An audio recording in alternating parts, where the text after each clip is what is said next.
Hello, welcome back. I'm Darcy Darkness. This is Confessions from the Dark Side, and how are you all in this wonderful community now? Today is Confessions from the Dark Side presents Goodbye August, Hello Ember. What to expect for September now that we're in the Ember month. Yay! Getting close to that month. The best month of all. Going to get the disclaimer out of the way because, well, it's me. We are full of so much adult content that some of you may think this is unnecessary. Some of you may think that it isn't needed. If you are one of those people, then thanks for checking us out. But I will say this only once. If you can't stand the heat, then get the fuck out of my kitchen now. For everyone else who likes what we have here, then regular scheduled programming will continue. Shall we get started and are we ready?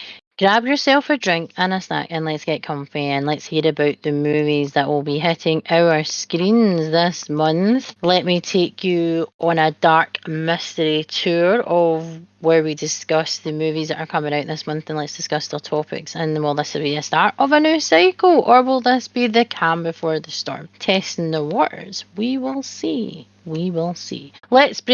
Let's discuss and break down these movies, shall we? Whether they have reviews yet or not, we will find that out on IMDB. Let's see what horror has to offer for the first Ember month, and let's see if we're going to be happy. It's going to be a hit or a miss, really. Is it?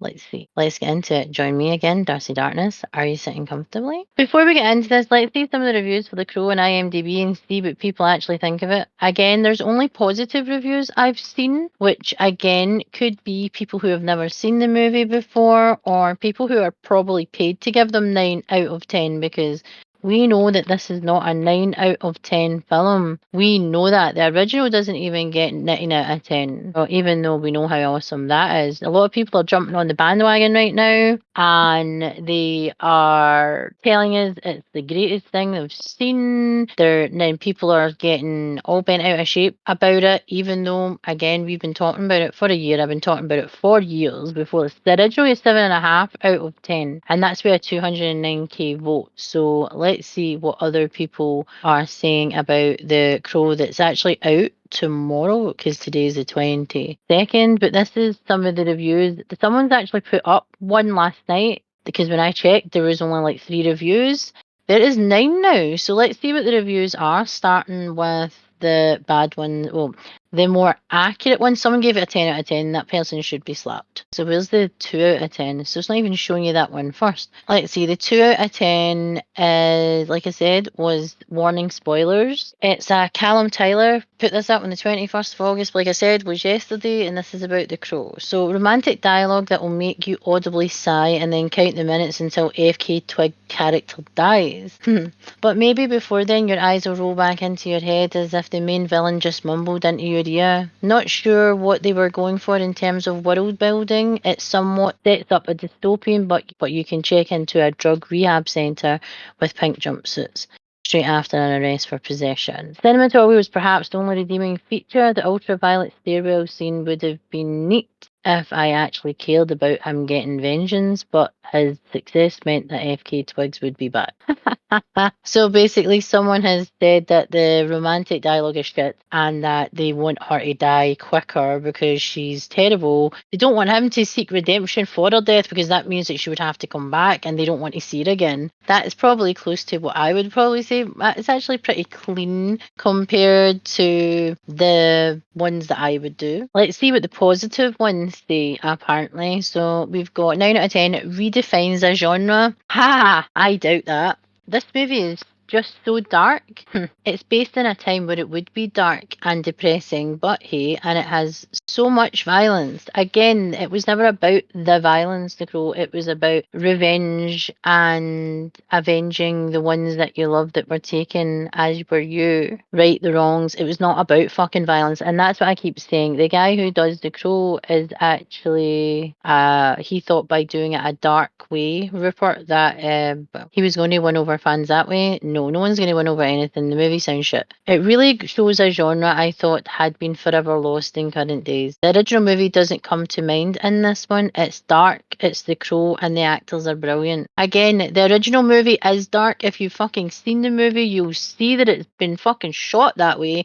But hey, someone called Gerben188 needs glasses or needs to shut the fuck up. Bill Skarsgård has the ability to become any character. Yeah, he does, but does he do it well? No, not always. They try to use her. She brought out that she was from her past via DV to try and push the narrative of that she like kind of played on her experience in life to bring off this character as Shelley, yet we couldn't even believe it in the trailer. No one believes it in the movie. No one even knows who the fuck she is. No one even gives a fuck who she is. But however, I love seeing two stars out of 10. There's 10 out of 10s and 9 out of 10s. And again, when you hear the actual stuff that they're saying, it's paid. This movie is just so dark and it has so much violence. Again, the original movie is a dark movie. It's supposed to be shot in a way that it looks like the world they live in the arse end of basically a shite hole basically, and their world is a war zone. So it's not going to be all fluffy bunnies and unicorns now, is it? The original movie doesn't come to mind in this one. Yeah, because it's dark, it's The Crow, and the actors are brilliant, okay? Bill Skarsgård has the ability to become a character, and he seems he is the perfect fit to play this character. I very firmly disagree, because he is yet to pull off a reboot successfully, and they thought The Crow was the one that was going to do it before that was Pennywise. He did not bring that to life. He just made everybody laugh of a child killer, for fuck's sake. You're supposed to be fucking scared of him. All we did is laugh at him. There is no way he's going to be able to fill the shoes that Brandon Lee had. But again, they've went in a kind of different direction, but yet still fails to pull off a believable Eric Draven. And that's how I feel about Nosferatu that's coming out in December with, again, Bill Skarsgård, the reboot killer, as I call him.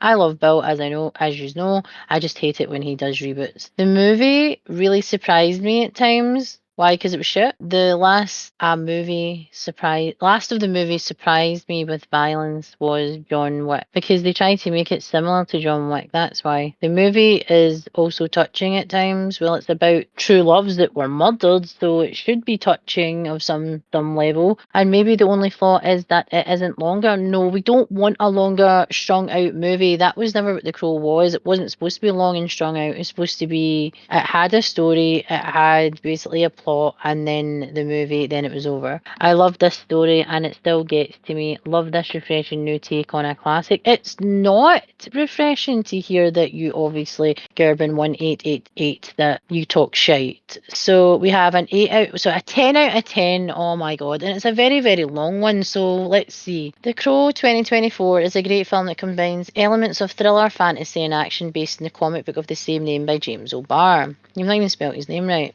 Director Rupert Sanders was able to create a dark atmospheric world that pays homage to the first part of the film series. No, it's Rupert fucking Sanders. Do you remember Snow White and the Huntsman? Because I want to forget that. The plot follows Eric Draven. Again, we know this. Eric, having recovered from the dead with the help of a mysterious raven, returns to the world of the living to avenge the brutal murder of his fiancée and himself. A dark journey begins through the streets of a merciless city where violence and lawlessness reign. Now, this is the story. Again, most people are aware, and most people who knew this film was coming out who maybe haven't seen it would have seen the original and know the fucking plot. But hey, the film is striking in its visual aesthetics, dark gothic sex, spectacular lighting solutions and elaborate costume style create a unique atmosphere. The music perfectly emphasises the emotional load of the scenes, making every moment memorable.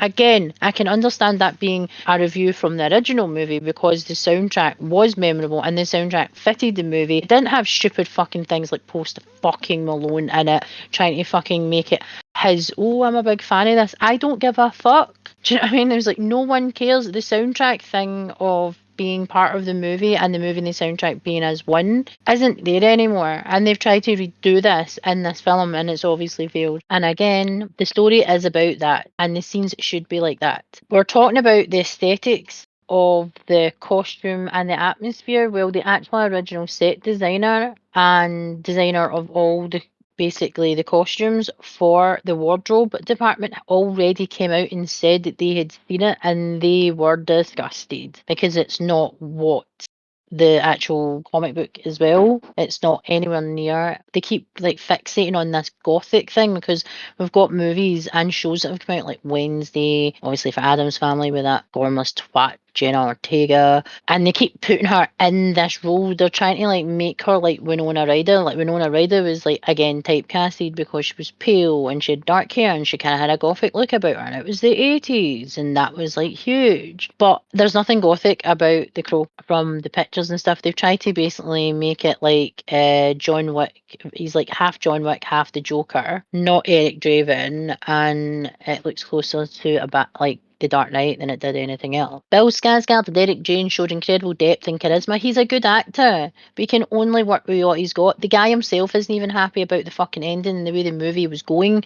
So you can fucking canny polish a turd, people. His character is not only a warrior of revenge, but also a victim. No shit. Tormented with the pain of loss and the desire for justice. Again, that is basically what says on the back of the fucking video. The VHS said something similar about the original Crow. VHS is a video if people aren't actually that old to remember or have ever seen one. The Crow raises important themes: love, loss, and justice. Again, it's an avenging story, whatever, into intertwining them with the atmosphere of revengeful fantasy. It leaves the viewer with a sense of inherent justice of the world, and the need to fight for justice, even if it means crossing the boundaries between life and death. And again, we've had a movie and several sequels to the original Crow films that depicted that badly compared to the original, but still, despite some stereotypes, here we go, of the genre and the predictability of some plot twists, The Crow remains an outstanding example of good cinema combining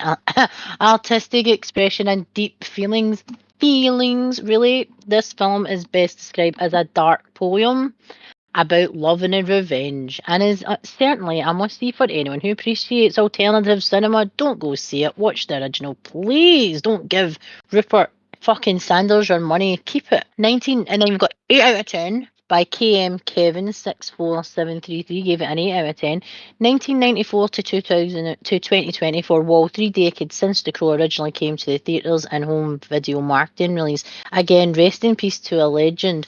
Warning, spoilers, okay. It's been 3 decades since Brandon Lee passed away in the final role as the Crow. There are critics and audiences that love the original atmospheric tone. Yes, it's dark. Yes, it's revenge. Yes, it's action horror that I believe wouldn't be a Marvel nor DC comic. It did in the late 80s, but not the Marvel slash DC books. Doctor Strange was action slash horror, but it's Marvel. The Crow in 1994 has one of the better understanding to what I demonstrated as furious, intense, and love letters. 3 decades later, Skarsgård, known for Assassination, John Wick, Chapter 4, Boy Kills World, which was a really bad movie that he did, and Pennywise, his potential character is on and off. The action slash horror genre mix is intense, shaking. 8.1 out of 10. 20% of the film itself had very minor problems. I'm going to miss the IMAX delivery sounds. The regular 2D sound will be alright enough with my experience. Some countries are releasing this on the 21st. Like I said, that's why there's reviews out.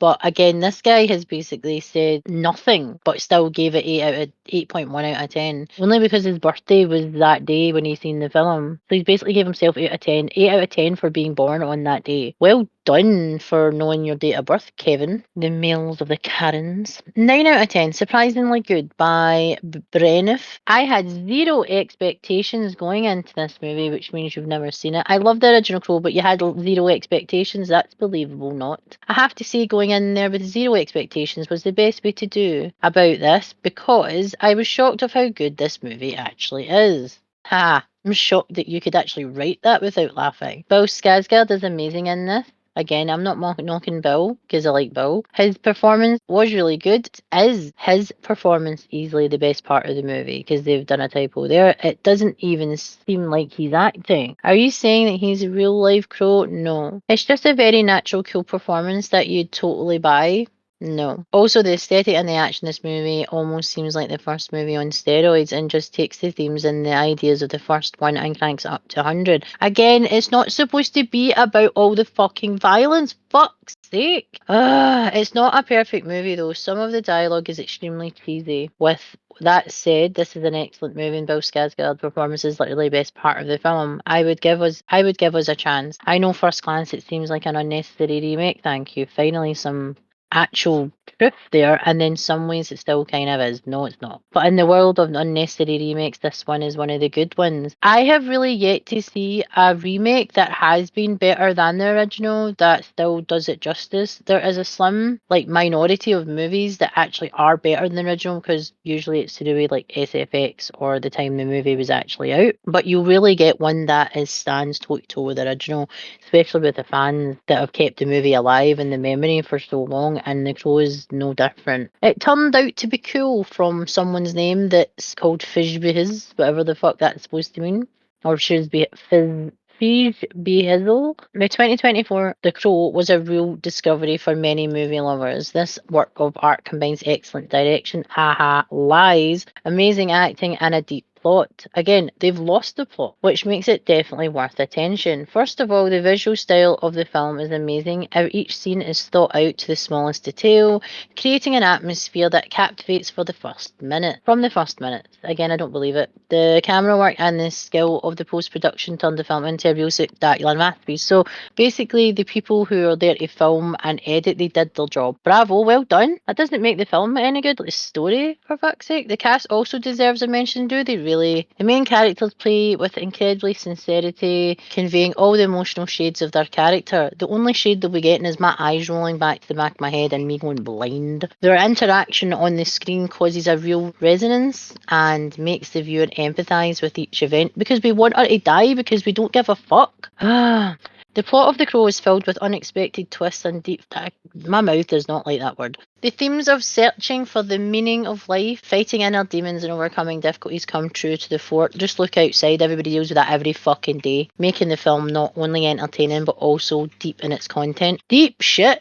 The musical accompaniment, written by a famous composer, perfectly emphasises the mood of each scene and adds atmosphere to the film. The sound complements the visuals, creating a harmonious unity. Overall, The Crow is a film that does not leave you indifferent. I bet it does. It makes you think about important things and leaves a pleasant aftertaste after watching it. What, when he dies to be with her? Yes, I get it. He gets his happily ever after, but not the happily ever after he fucking wanted. But hey, recommend for anyone who appreciates quality art and is looking for something more than just entertainment on screen. Do not miss the opportunity to see this film on the big screen. I think I'll pass. 10 out of 10. The best film in the series since the original. Like I said, the original gets 7.5 out of 10. So, with the release of the new film adaptation of The Crow in 2024, fans of the original film and comics have received a long-awaited sequel. We didn't fucking want it, and we didn't want a remake, and that not only preserves the spirit of its predecessor, but also fresh ideas, brilliant visual solutions, and deep emotional component. It already had a deep emotional component, and people already have a tie to it, but hey, Rupert Sanders, a master of atmospheric cinema. Are you fucking kidding me? What drugs are you smoking? Stay away from that Kool-Aid. Wow. Oh god. What he was able to create a unique atmosphere of a dark gothic world, filled not only with dark secrets but also with deep human experiences. That guy is as deep as a puddle. That guy's shallow as fuck. One of the most impressive features of the New Crow is its visual style. Each frame is a real work of art, where dark tones stand out, bright accents and elaborate details create a unique spectacle. Again, the original movie was like that if you actually watch them side by side, but hey. The camera work is magnificent. Again, I will not be coming after the people who are usually actually behind the cameras. Rupert Sanders is a bit of a cock, and I hate him. But the people who are actually working as the team who are basically make the magic happen, I will give them their dues if it is good. The camera catches every move and every emotion of the characters with precision that the viewer forgets about reality and immerses themselves into the created world. Again, no. The cast is also pleasing. Again, that's bullshit. The lead role belongs to Bill Skarsgård. Yes, we know his name. We can't stop fucking talking about him because he's in fucking remakes. Do something new, mate. Who was able to convey all the internal torment and rage of his character. His performance skills real goosebumps. They said that about Pennywise, and he dances for fuck's sake, and we all laughed about that. And makes you empathise when he is faced with irreparable loss and thirst for revenge. Again, don't believe it. The script of The New Crow emphasises the themes of love, loss and restoration, making them relevant to the modern viewer. Again, the story is the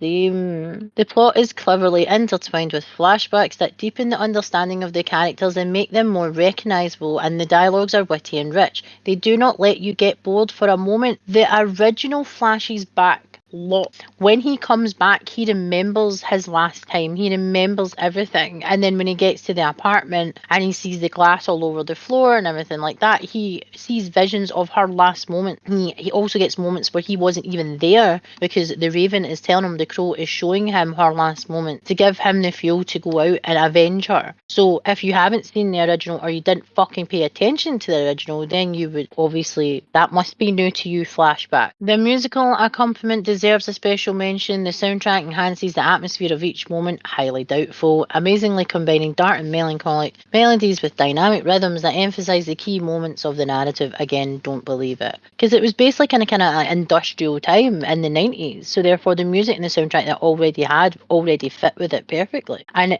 Trent Reznor did a lot of that, and you can tell that's the thing. And he plays guitar for Brandon Lee's character when he's on the rooftop as well. So again, it's not just a lover of people who love the movie, they love the soundtrack and they love everything that it stood for. And again, pushing that Post Malone has got the same talent as Trent Reznor, you're having a fucking giraffe. In the end, The Crow 2024 is not just a continuation of the legendary film, but an independent work of art that has that is able to surprise and delight both long-term fans, doubtful, and new viewers, most likely. It makes you think about life, death, and love, leaving a long aftertaste. Again, I bet it tastes like an old penny. This film should become not only the best film in this series after the original. I'm so glad you said after the original because you are going to get hunted down and slapped, but also a cult creation recommended for viewing.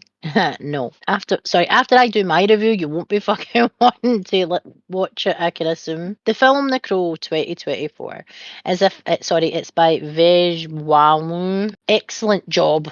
10 out of 10. The Crow 2024 is a fascinating continuation of the cult story. No. Which with each new release only strengthens its unique atmosphere and deep philosophy. The director and screenwriters managed to miraculously preserve the spirit of the original parts while bringing fresh ideas and tense plots that will not leave viewers indifferent. Now, I'm going to put a wee bit in here. The guy who actually did the original adaptation from the original book, which was written by O'Barr, actually has no name tied to it. The original, like when they were actually going to put it in 2012, he wants nothing to do with it.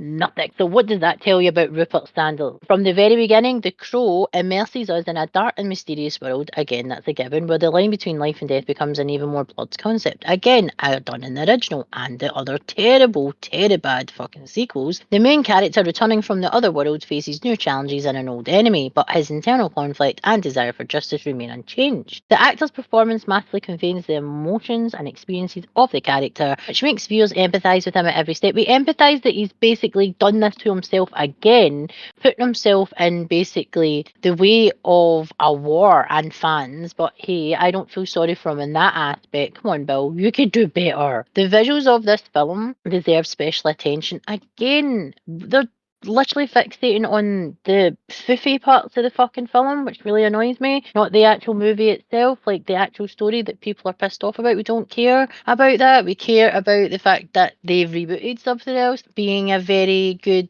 cinematographer is a really amazing thing. I get that, but we're not here for that. We're here to hear about what you actually think of the portrayal of the remake, basically. But hey, they'll just pad it out with shit like this, and it's really annoying. If this is what is your thing and this is what gets you off hearing about cinematography and different fucking angles and all that shit, then that's fine. But this is not what we're talking about. So it's saying the production designers and thoughtful character design create a unique aesthetic symphony where every detail emphasizes the overall mood of the film. I can tell you right now, there'll be a surge of people dressed as the Crow, and most people will most likely they'll associate the new Crow as the Crow, but you'll have some old people, folk who are dressed up as the original Crow who do the Crow quite a lot, obviously for cosplay and stuff. You're going to have people getting laughed at because they're going to look like the fucking Joker, to be fair. So no, if any fucking stupid crows come to my door, I swear to God, I'm going to look in my ring and I'm going to laugh at you. Sorry, but I am. Trick-or-treaters beware. Do not come to my house dressed as the Crow. You will be fucking laughed at. Probably better than the shit that I actually say in this fucking podcast instead of swearing at random people, I suppose. The music written by a talented composer enhances the impression of what's happening on screen and makes the hearts of viewers beat in a rhythm of anxious anticipation. Yes, when is the end? In addition, The Crow 2024 explores the themes of revenge, love, and redemption, and question the moral principles of heroes, and making you think about the consequences of the decision. Technically, he isn't a hero; he would be known as an anti-hero. But hey, he's a vigilante, basically carrying out his own fucking justice. That's what that is. Even if that justice is the right thing to do, because you never know if he actually was with Shelley in the afterworld, he might actually not be. The way this film portrays Shelley is a bit of a cunt, and she wasn't nice in a previous life, and someone comes to basically get what she deserves. Now, the original film isn't like that. The original film is about how Shelley made a complaint about how terrible their living situation was to their landlord, and then he sent his mates round to violently attack her and kill her, and he would walk in and see it, and then they kill him. Not the same. Excellent work with characters, their development, complex relationships allow The Crow to rise above the usual action film lies. Viewers will see that even in the darkest corners of the soul, there is room for hope and change. I highly doubt that, but that was all the reviews so far for The Crow, and no doubt I will read more as they come out, obviously. So, what are we covering today? Well, I just said that. We're going to talk about the Ember films. This is the first month with Ember, so it's September. Well, horror as any genre goes through cycles of what is going to be out in front of the popularity of the genre. We have noticed and have spoken about this topic plenty in the podcast. Every month we do about which topic within the genre will be the next cycle and what will be the biggest hit. Hitting the cycle at the exact time is a tricky concept, especially when the scales are tipping and no one seems to know what exactly will happen and how the cycle will change. It could be one movie or many movies that decide the change in the tide, but if you don't tip the scale in your favour, there is a catastrophic event in your path that you cannot turn back from or on, and most likely will become the destruction of your project now and in the future. No one wants to be the killer of the genre cycle before it's finished its course, yet some movies don't get the appreciation of their time in the spotlight till years later when the cycle is finished and it's evolving into something new. It's striking while the iron is hot and hitting the audience when they are ready for it. And that's the talent that many do not ever hit. In August, we had psychological technological horror and the dreaded reboots. The question I ask you, audience, is: have we had enough of that type of horror? The technological, psychological horror. Have we not had enough body horror, supernatural beings or entities, animal horror, religious horror, true crime, real life horror, based on true events or partial truth? That's what we have to ask ourselves when we are going to be discussing the films that are coming out this month in September, or movies that are coming out in September. We have, first of all, the one movie that I really didn't want to talk about. I really, really didn't. Beetlejuice, Beetlejuice. I take it if they get another movie, they're going to call it Beetlejuice, Beetlejuice, Beetlejuice because, well, they don't seem like the sharpest tools in the shed. It's out in the 6th of September. It's a 12A and it's an hour and 44 minutes long. It says, after a family tragedy, 3 generations of the Deets family return home to Winter River, still haunted by Beetlejuice. Lydia's life is turned upside down when her teenage daughter, Astrid, accidentally opens the portal to the afterlife. Of course she does. Why were they not staying in the house? Why the fuck did they leave that cool as fuck house? Even though her mother fucked it with her shitty designs. So we have Michael Keaton as Beetlejuice, Winona Ryder again, Lydia Deet, Catherine O'Hara's back as Delia, Astrid Dietz is played by the gormless as fuck Jenna Ortega, Justin Theroux is Rory, Willem Dafoe, Wolf Jackson, Monica Bellucci is Dolores, someone called Jeremy, his name is Arthur Conti, Santiago Cabrera, oh I like him, he was in that really good show that we used to watch, what the hell was it called? Salvation, he was in, it was such a good show. I'm looking at Danny DeVito's a janitor, are you kidding me? Bum Gorman is Father Damien as well. They've got a couple other people that I've never heard of, and someone who's using a Teletubby as their avatar on IMDb. That is hilarious. So, what else are they saying about this movie? Do we have any fun facts? Apparently, it's nominated for 2 awards already. Really? Like, don't show me this in worst movie this year, right behind The Crow. She opens the portal to the afterlife, and apparently, with trouble brewing in both realms, it's only a matter of time until someone says Beetlejuice's name 3 times. The mischievous demon returns to unleash his very own brand of mayhem. Sequel, second part, Beetlejuice character, 2-word title, character in the title. That's got a great description, doesn't it? Taglines are: the wait is almost over. We haven't been waiting because we liked the original and we didn't want a fucking sequel. Maybe we should have brought a sequel out like a few years after, not wait all this time. Comedy, fantasy, and horror. There's nothing about the parents' guide yet, which usually means people haven't even seen it yet. The trivia: Tim Burton has said that this film would only be made if Michael Keaton would return to reprise his role. Keaton said in March of 2014 that this is the only sequel he is interested in doing. Yeah, because you remember what Batman was like. I do love Batman, but hey. As Michael Keaton shared that early in production, he and Tim Burton discussed how neither of them was particularly interested in doing something that was too technologically heavy. It had to be had the film handmade, he said.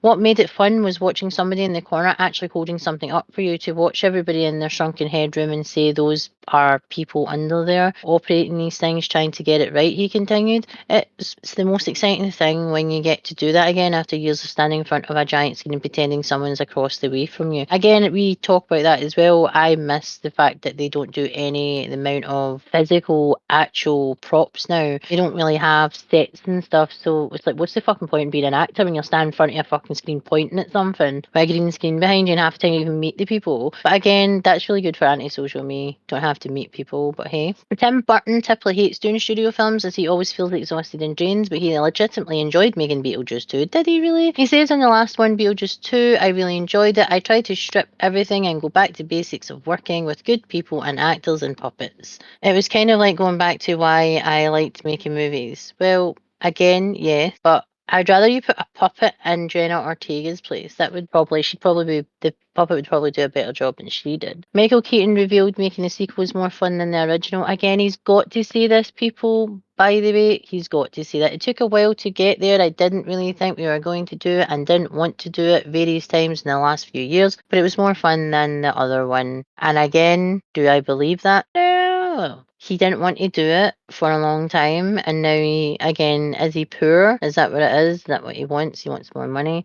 Catherine O'Hara said the sequel will have both scary and funny moments just like the original, and if people don't like it, then fuck them. Well, you know what I've got to say to you, Catherine O'Hara? Fuck you, I'm not going to see this film because I know the original is great, and you shouldn't be saying anything. You're old now. No one wants to see you in fucking movies. You were terrible in Argyle. Sorry. Fuck you, Catherine O'Hara. There is not much, like I said, for this movie. It doesn't even have like a rating or anything, which no, it doesn't. It doesn't have a rating at all, and it's literally out in a couple of weeks, which is weird. So, like I said, that is a fantasy horror comedy.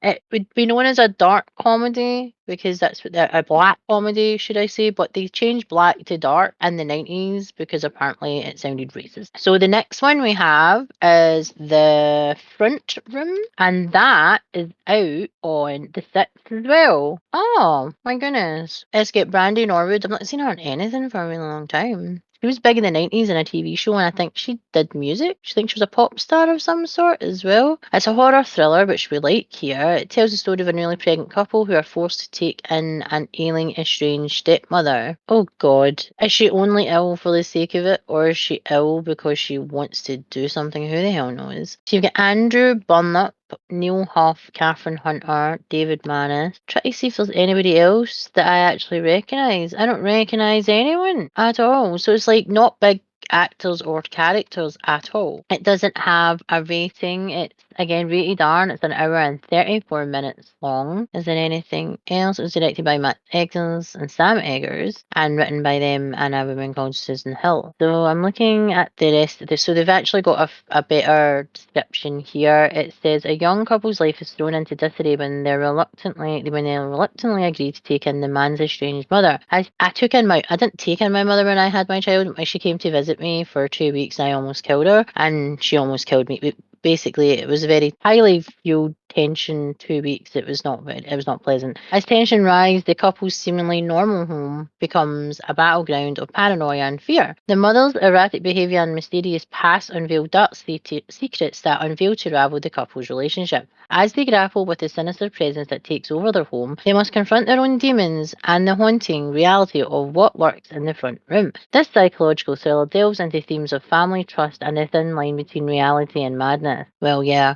Singing along to music on a car radio is some of the words. Singing in a car Couple, woman walking with a cane and woman using two canes, one more. Pregnant woman, oh my god, that if that wasn't self-explanatory that this woman is pregnant in the fucking description. It is rated R for language, some violence / disturbing content, brief sexuality and nudity. Okay. They're saying it's out on the 6th of September, but it's shown October. So I'm not sure if it's maybe in the cinema on the 6th of September and it'll be streaming possibly just before Halloween, because sometimes that actually happens these days. What I'm looking forward to the most out of this is Speak No Evil, which is the next one. Speak No Evil is a movie that's actually, there has been a movie, I believe, in its native country, but it's also based on a book, and it has the amazingly awesomely talented Scottish actor James McAvoy,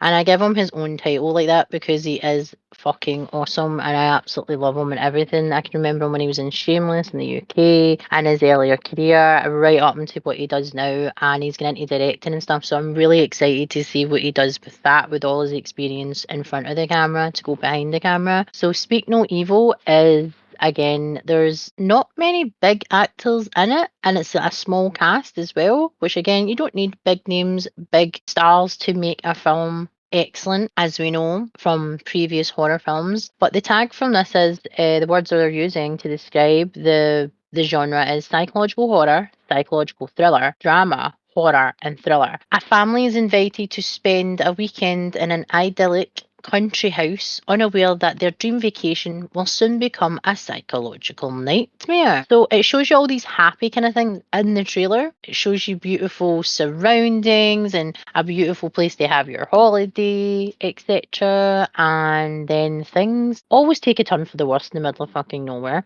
They really fucking do. And the pictures of James McAvoy, you can see ever since he did like Split and Glass, especially, you can see how talented a man he actually is, an actor, that he can go from like smiley, happy-go-lucky guy to complete mentalist, psychotic killer. And also when he actually used to chop and change between the identities when he was in Split, with all the different personalities that lived in Kevin's body. If you've not seen those films, you've got to see it. He is an amazing actor, and he's just, I don't think there's anything he can't do, to be honest. And this movie is no different from the stills of him looking perfectly normal to him looking like a nut job. And I just absolutely love it. What else does it say? Drama, horror, thriller. It's a 15. It's a remake, like I said, of a 2022 Danish film of the same name. So it's actually quite. The movie has the Danish film. Obviously, is only 2 year old, so they've literally made this. Like maybe they'd actually made it as the film was released. They kind of do that, especially if it's in a different language. You get a lot of remakes, like The Ring and things like that. That was done as well, and The Grudge. The quotes that someone has put is Agnes and Ant perform a cowboy dance to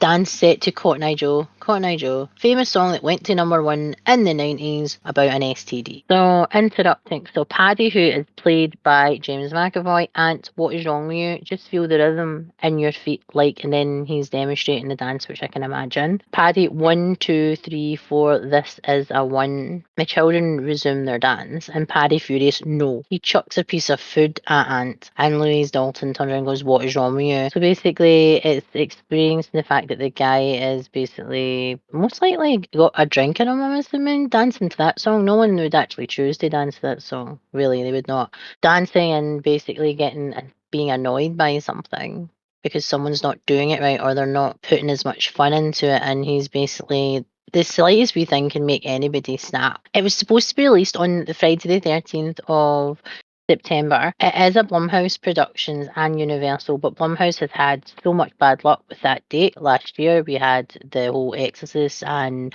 the Tunt shit for the Friday the 13th in October for the 50th anniversary of The Exorcist that we were deprived of because of Taylor fucking Swift. So if you hear Tunt, usually I'm referring to someone like her. It's coming out apparently on the 12th, but it's still saying the 13th because it's Friday the 13th. It runs for an hour and 50 minutes, and it's one of the movies that I'm really, really excited about, and I can't wait to watch. I don't know about you. Do you like James McAvoy? Do you think he's awesome? The next movie is Bagman, which is out on the 20th of September. Let's see. Oh, it's got Sam Claflin in it. He was in Sherlock Holmes, you know, with Millie Bobby Brown and Henry Cavill. He played the older brother, and he was like a bit of a dick. So this is just horror. He's always closer than you think. That can be taken in so many different connotations there, but it's an hour and 32 minutes long. It's a PG-13. When a sinister threat from his childhood returns to haunt him, a father desperately struggles against his deepest inner fear. Only this time, the fight isn't for himself, it's for his family. Now, from the trailer that I'm looking on IMDB right now, kind of reminds me of There's Something Wrong with the Children, and as descriptive as that title is, because there's always something wrong with the children in a horror fucking film, this is what it gives me that sort of feels. But Sam Claflin's a really, really good actor. Mycroft was the character he played, Mycroft Holmes in Enola Holmes, not Sherlock Holmes, sorry. You've got William Holt, Stephen Cree, Antonia Thomas, Henry Pettigrew, Frankie Corio, Adele Leonce, Shandy Clark, Neil Limpo. Don't really know the rest of them. Again, Sam Claflin is the most famous one out of them all for me, and William Holt, obviously. The storyline in more detail is, in the dark horror film Bagman, a family finds themselves ensnared in a nightmare as they are hunted by a malevolent, mythical creature. For centuries and across cultures, parents have warned their children of the legendary Bagman who snatches innocent children and stuffs them into his vile, rotting bag, never to be seen again, very Krampus-like. Patrick McKee, played by Sam Claflin, narrowly escaped such an encounter as a boy, which left him with lasting scars throughout adulthood. I am not fucking surprised. Now Patrick's childhood tormentor has returned, threatening the safety of his wife Karina and his son Jake. So the words of the plot are fear, and it's just horror. PG-13 for terror, violent content, and strong language. Nothing really else. They're saying that it's out on in America on the 27th of September, so it's out in the UK, it seems, on the 20th, but out in America on the 27th. I don't know why they can't just do a worldwide release everywhere, just to make everybody fucking fair. But hey, it's an hour and 32 minutes long, and I'm really looking forward to seeing that, because I do like Sam Claflin. He's a particularly good actor. Next one we have is The Substance. That is also out on the 20th of September. And that has Margaret Qualley as Sue, Dennis Quaid as Harvey, but they put Demi Moore or Demi Moore under Margaret, when I'm sorry, Demi Moore, however you fucking say it. She's a bigger actor. Her and Dennis Quaid should be at the fucking top, but hey, don't care if it's about Sue, but hey, it would go by the popularity, I would think, of the actor or how long they're actually in the movie for. You have Hugo Diego Garcia, never heard of him. He's in it. And apparently his name is Diego. Okay. So you've got Joseph Balderrama. So there's Alexandra Barton, hyphenated name, Tiffany Hofstetter, Oscar Lesage, Oscar Salem, Gore Abrams. Again, not very many people that I recognise. And this movie is under body horror, drama and horror. Before we had just plain horror and psychological horror, another psychological thriller, and one was a dark comedy horror. And now we have body horror, drama and horror. So as I said, most things can be classed as body horror if they have like zombies, vampires, werewolves, because it's the breakdown of the human body. So there always is a partial part of body horror in regular horror films and actual psychological thrillers and stuff because of the story it tends to be. So apparently this has won an award and it's got 3 nominations. A fading celebrity decides to use a black market drug, a self-replicating substance that temporarily creates a younger, better version of herself now. Hollywood is really like this anyway. It's not really further from the truth. They probably do have something for like the crazy rich elitists pricks of Hollywood and the world, since they, literally change themselves, they morph themselves like lizards, basically, to make themselves young. They would do anything. What does it say? It's not really saying much about it. So the storyline, again, it's just basically a celebrity who's fading and trying to better herself. And they also have Demi Moore in it. And Demi Moore did this in the early 2000s before she started dating Ashton Kutcher. So she actually has had a lot of plastic surgery, Demi Moore, and she was I was discussing this with my husband yesterday, that she was a very beautiful woman without makeup on. Anyway, in the 80s, she was really pretty. She had really pale skin as well, and she just had a distinct look about her. And the plastic surgery, if that's making her happy, then that's making her happy. But she does not look like the same person.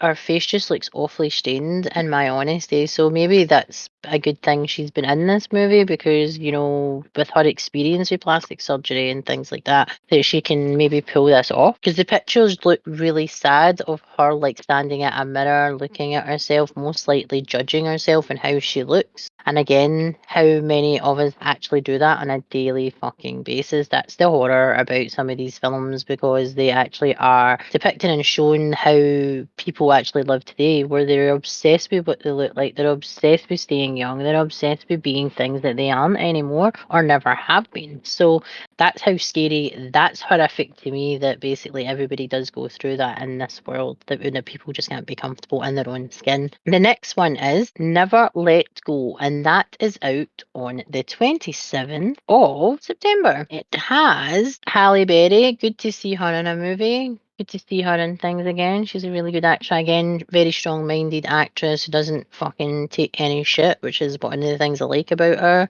Tristan Park, Matthew Kevin Anderson. He's apparently a stranger. He's titled The Stranger, which is something else. Sit on your hand, that is The Stranger. Stephanie Levine, The Evil, and there's nothing really much else. There's an old man that plays an old man. Again, small cast, doesn't need to have a big cast, and as long as the story and the movie itself is good and solid, you don't need big, massive actors, and you don't need all the like SFX budget. Basically, it's out in the United Kingdom on the 27th, it's saying, so maybe it's not in any parts of the world, but it seems that the UK is getting this. It's a 15, it's an hour and 40 minute, 1 minute long. A family that has been haunted by an evil spirit for years. Their safety and their surroundings come into question when one of the children questions if the evil is real. Or it sounds like it could be, is it like a more of a control thing to keep the families subservient? It could be like telling them that this is evil and they've got to live this way and do these things or this will happen. There's been a lot of films that have been like that, and again, they don't even need to be necessarily horror, but psychological thrillers, and you get that with a lot of serial killer films and films that are about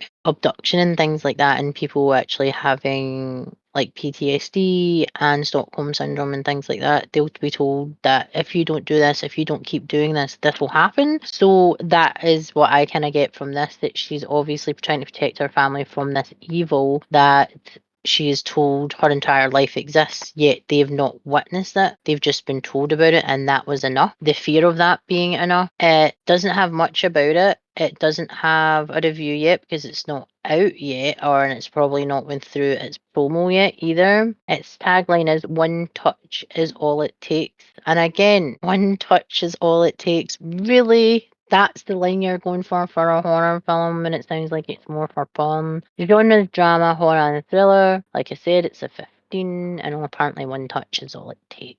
There is nothing else about it at all. There's no reviews, nothing. There's 11 photos on the actual IMDB and 2 videos if you want to go check out the trailers for these. What genres do these fall into? And are we excited to start the Ember months with these movies? And do we hold any hope for the future?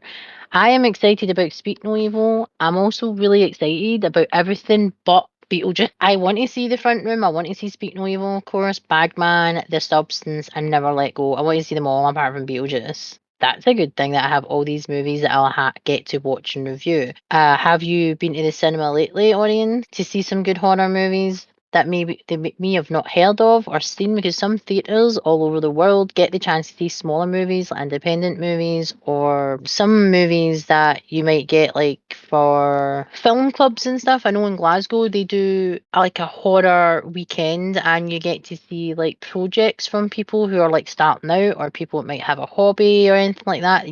You kind of get film festivals where they're trying to show new up and coming talents, etc. Have you seen anything like that? Let us know in the comments below. Like I said, I am looking forward to everything but Beetlejuice. I cannot wait for Speak No Evil, and that Never Let Go seemed and the substance. Oh my god, I'm just really excited for these movies, the psychological horror ones especially, and the ones that kind of have a lesson to be learned. I'm really looking forward to. What are you looking forward to? Let me know. Are you excited about the movies that are coming out for the first season of Ember month? Let us know. If you like content like this, remember to go check out Confessions from the Darkside social media platforms, which is Twitter, which is X, Instagram, Facebook, YouTube, Amazon Music, Spotify, and Buzzsprout. Let us know what you think over on our social medias, and let's get chatting about this topic, all the topics. Let's grow our community and spread how awesome the horror community actually is. If you would like to get to know us as individuals, then you can check us out in our links below. I'm Lady Darcy Darkness. My channel is Behind the Mash Reviews. Yes, the spelling is on screen. Yes, it's difficult. Get used to it. I'm not changing it. I have a YouTube, an Instagram, and a Twitch, all for Behind the Mash Reviews. Luna has Lunar X Rising for YouTube, Twitch, and Instagram. And if you need to reach out to us at any point, we have confessions from the darkside at gmail.com. Darcy is behind the mash reviews at gmail.com, spelling on screen, and Luna is lunarxrising at gmail.com. And that was Goodbye August, Hello Ember. What to expect this September from horror movies at the cinema. And I am Lady Darcy Darkness, and this is Confessions from the Dark Side, and I will see you in the next one. Later.